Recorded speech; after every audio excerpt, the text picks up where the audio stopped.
7h31, aqui na Tropical-Sat 7h31, estamos de volta com nossa ligação direta, primeira edição, nessa manhã de terça-feira, 28 de maio de 2024, e a gente já retorna com a nossa entrevista do dia. Hoje a gente vai conversar com a médica do trabalho, Isabel Cristina Ribeiro. A gente vai falar sobre segurança e saúde no trabalho. A gente tem alguns dados aqui, né, que preocupam. De acordo com dados do Anuário Estatístico de Acidentes de Trabalho, quase 16 mil pessoas morreram aqui no Brasil, né, em acidentes do trabalho, isso de 2016 a 2022. Segundo o levantamento, houve um aumento de 25,4% nos óbitos no período, né, saltaram de 2.265 em 2016 para 2.842 em 2022, o último ano aí com dados consolidados. A gente tem aqui no Brasil, né, infelizmente, ainda uma cultura de segurança que fica, né, deixa a desejar ainda. E a gente vai falar um pouco mais sobre esse assunto agora na nossa entrevista do dia. Roda a vinheta, Ed. Entrevista do dia. Bom dia, Isabel Cristina. Seja bem-vinda ao nosso programa Ligação Direta. É um prazer receber você aqui hoje. Tudo bom? Bom dia, pessoal. Bom dia, ouvintes da Rádio Tropical-Sat. Bom dia aí a todos do Vale de São Francisco. Então, amanhecendo hoje aí, né, com uma questão muito importante de saúde e segurança do trabalhador, né? Como a Raíli falou, eu sou médica do trabalho aqui na região e a gente tem dados aí bem alarmantes mesmo, justamente pela falta de cultura mesmo de saúde e segurança dentro dos empreendimentos, né? Então, a importância de se destacar esse assunto e levantar sempre essa bandeira, né, de saúde e segurança no trabalho. Que é muitíssimo importante. A gente fala tanto sobre os direitos dos trabalhadores, mas ainda estamos muito aquém do que seria o ideal, né? E para a gente começar, eu queria que a senhora explicasse, né, você enquanto médica do trabalho, quais são os casos mais comuns relacionados às chamadas doenças ocupacionais que você observa em seu consultório, né, no dia a dia aqui da nossa região. Então, eu atuo dentro de empresas, né? Então, que é a nossa maior atuação como médicos do trabalho. E a maior parte das queixas, geralmente, são traumas mesmo, são acidentes.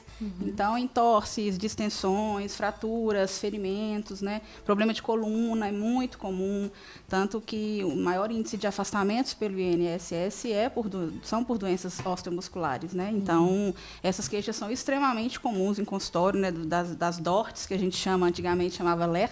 Então, a gente chama LER-DORT, são as doenças osteomusculares relacionadas ao trabalho. E o que vem crescendo muito, que está chamando bastante atenção aí, quem está na área, e é uma tendência do país todo, são as doenças mentais relacionadas ao trabalho. Então, muito comuns. As doenças mentais já estão bem em voga, né? Estão bem crescentes aí. Teve a pandemia que ajudou, acho que, né, piorou um pouquinho.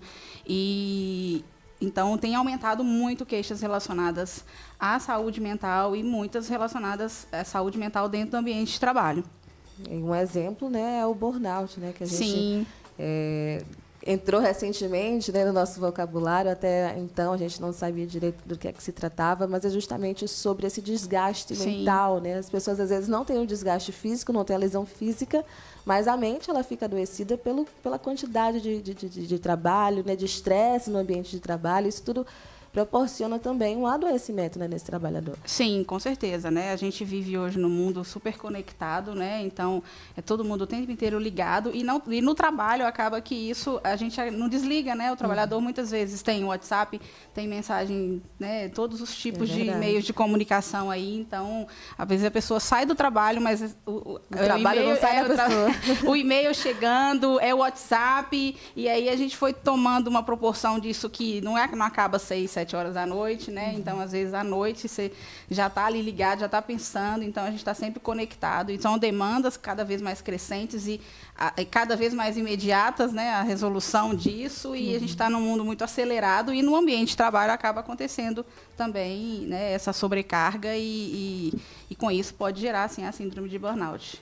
E aí, o preocupante é que nessa correria toda, muitas vezes os sintomas aparecem, mas a gente acha que pode esperar um pouquinho mais, pode trazer um tratamento um pouco mais tardio e isso tem consequência, né, doutora? E quais são essas consequências, né, dessas doenças a longo prazo quando não tratada no início, quando não procurado o médico para as orientações já no início?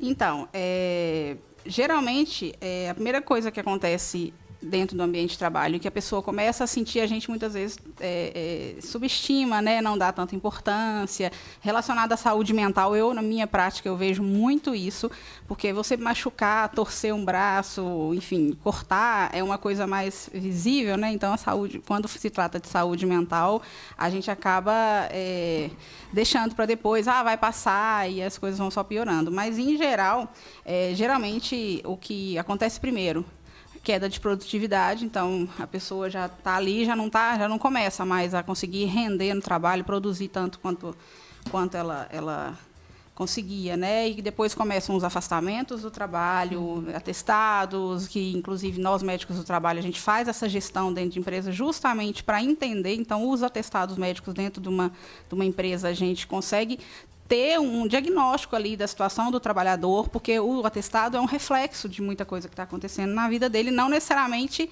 só porque eu torci um braço, quebrei uma perna, fiz uma cirurgia, mas porque muitas vezes refletem outras coisas que estão acontecendo e que o trabalhador, às vezes, né, está deixando de lado, e a gente tem que prestar atenção nesse trabalhador.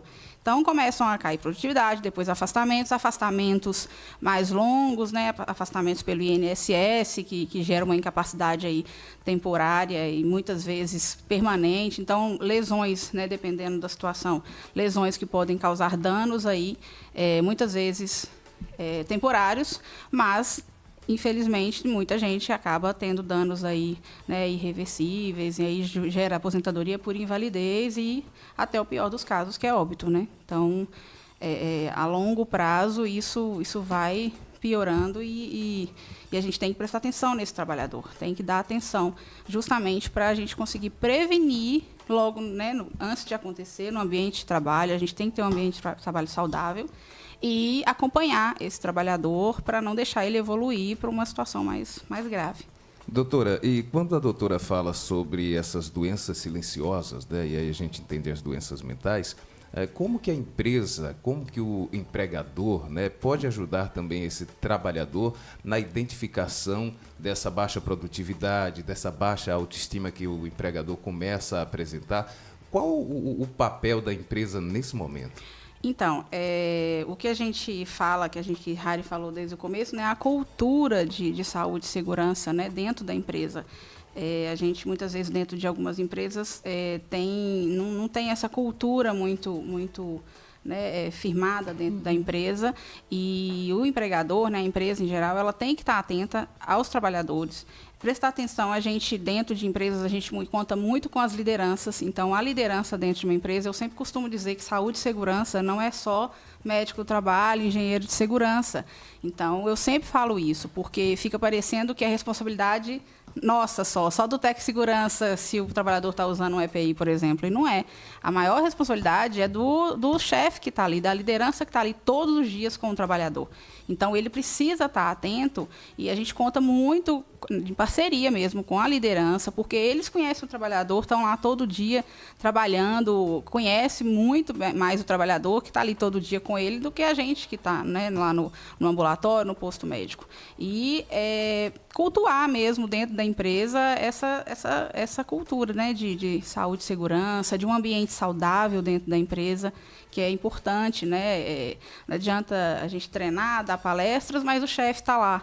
Às vezes é um chefe que não é tão compreensivo, ou então acaba fazendo coisas que não estão ali dentro, né, de uma cultura de saúde e segurança, de tratar as pessoas. Então, promover esse ambiente saudável dentro da empresa é muito importante, valorizar, reconhecer o trabalhador, né, porque o reconhecimento também é uma forma, né, a gente está ali para trabalhar, né, pelo salário, mas o reconhecimento também é importante. Então, tem que ter tudo isso no ambiente de trabalho, e isso todo cuidado, porque não adianta eu preocupar, vai ter um acidente, vai quebrar um braço, vai quebrar uma perna, não vai, isso também é preocupante, mas o ambiente de trabalho saudável, que o trabalhador vai, inclusive a gente sabe que um ambiente de trabalho que não é saudável, ele vai gerar adoecimento. Isso é fato. Então, a gente pega, muitas vezes, empresas que eu já vivi isso, e a gente vê na prática mesmo o que acontece.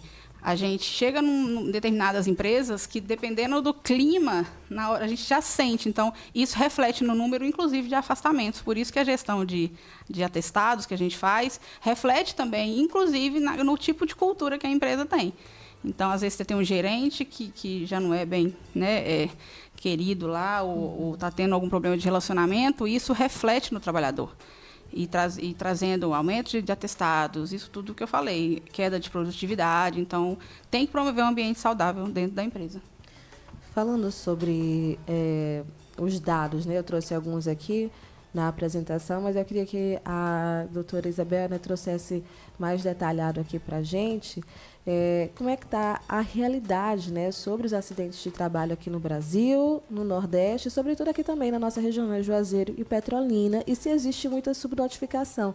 Porque a gente sabe que tem essas denúncias, esses casos que chegam até os órgãos, mas tem muitos trabalhadores que preferem não denunciar ou não, né, comunicar que está sofrendo algum tipo de lesão, enfim, de pressão no trabalho. Esses números acabam, né, sendo diminuídos, subnotificados. Como é que está a realidade hoje dos dados aqui na nossa região e a nível Brasil também?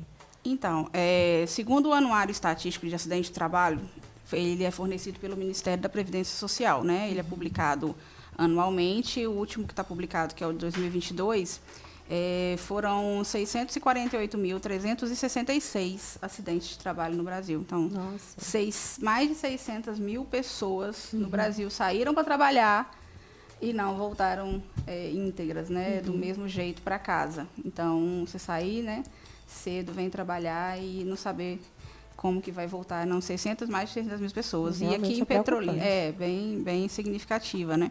E Petrolina, segundo o Anuário Estatístico, né, da Previdência Social, foram, em 2022, 945 acidentes.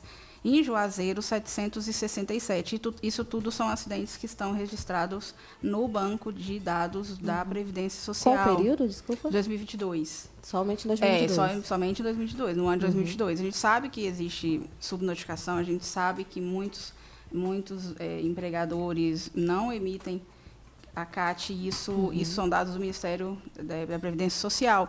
E isso a gente fala de trabalhador que contribui com a Previdência Social. Mas a gente tem que lembrar também que a gente tem inúmeros trabalhadores informais, autônomos, que não estão incluídos nesses dados. Né? A gente tem os Serestes, que são do âmbito do SUS, então, que é o Ministério da Saúde, né, que são os centros de referência em saúde do trabalhador. E o SUS também tem um sistema de notificação pelo SINAM, que é o Sistema de Notificação de Agravos.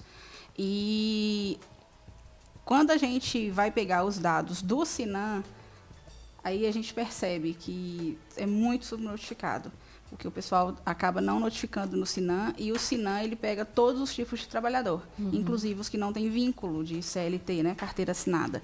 Então, informais, o ambulante, o feirante, o autônomo, tem muita gente autônoma. Então, esses dados do INSS não estão incluídos essas pessoas que, com certeza, sofrem acidentes e acabam perdidos esses dados, porque o pessoal muitas vezes não notifica no SINAM e não são do INSS. Então, com certeza, existem muito mais acidentes e a gente não esses números não podem sabe. ser realmente muito maiores. Podem ser muito maiores. Falando aí sobre o SUS, né, como a senhora citou, qual tipo de assistência em saúde, né, um trabalhador que sofreu algum acidente na empresa ou adoeceu devido à jornada de trabalho, que tipo de assistência à saúde ele pode ter e o que é que está disponível pelo SUS atualmente? Então, o SUS, ele é universal, né? Então, qualquer trabalhador ele tem acesso ao SUS.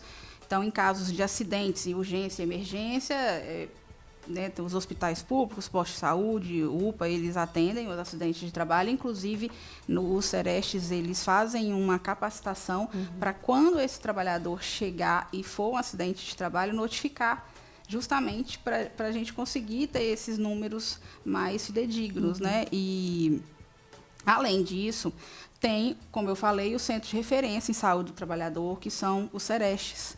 Eles são, né, vinculados ao RENASH, que é a Rede Nacional de Atenção Integral à Saúde do Trabalhador, que é do Ministério da Saúde, do SUS. Então, o RENASH é do SUS.